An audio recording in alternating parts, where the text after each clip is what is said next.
17-0之後，男籃開始輪換，就出現咗兩個問題。中國男籃22分贏咗約旦3戰全勝，以小組頭名出線。22分大勝嘅背後，多少都有啲餘梗在焉。基本數據上，12個人全部都上晒場，5個人得分上雙，4個人攞唔到分，亦就係話得分點更加集中。當中6個人上場時間超過20分鐘，3個人不足10分鐘，亦證明咗陣容有所忌憚。男籃陣容主要係以中鋒嚟定調，李長波係後備方案，亦就係話係胡金秋同余家豪去做軸，剩低落嚟就睇係雙後衛定係3後衛陣容。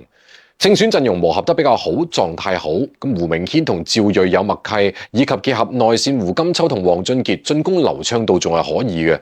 但喺破聯防上面咧，係靠住外線嘅準星嚟維持。胡金秋在陣嘅時候，機動性較強，球員走位積極，往往可以創造更好嘅空間。17-0之後，男籃開始輪換，就出現咗兩個問題。第一係銜接段嘅後衛線，第二係余家豪。廖三寧上場嘅時候，如果只係用雙後衛咧，咁進攻組織能力就會偏弱，加埋余家豪嘅擋拆質量唔高，1-5號位之間節奏對唔到，進攻接近停滯。後嚟主教練郭士強將雷蒙加廖三寧加程瑞鵬嘅組合換成咗廖三寧加高斯岩再加趙睿或者程瑞鵬，增加持球點，提高防守壓力，先至有咗起色。關於余家豪啦，喺陣容設計裏邊，佢只需要去承擔銜接段嘅時間，就係要用好佢嘅身高優勢，降節奏打成功率。因為一般對手銜接段係冇咁樣嘅高中鋒嘅。約旦面對余家豪，提升咗內線嘅對抗強度，聯防進一步去收緊。而余家豪咧，似乎又好在意對方俾嘅對抗，忽略咗自己嘅節奏同步點。加埋外線啱都講啦，擋拆成功率低，咁以佢為核心嘅陣容就創造唔到空間出嚟。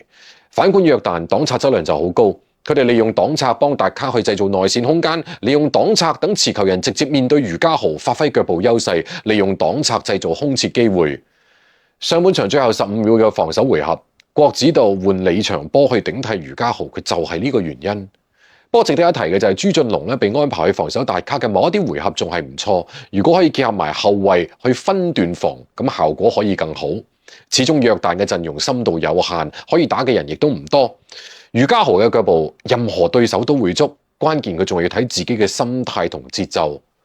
4日之後，中國男籃嘅對手，亦就係 A 組第2對 B 組第3嘅勝方，呢一刻仲未出嚟。4日休息，男籃除咗要觀察對手，仲要解決自身嘅問題。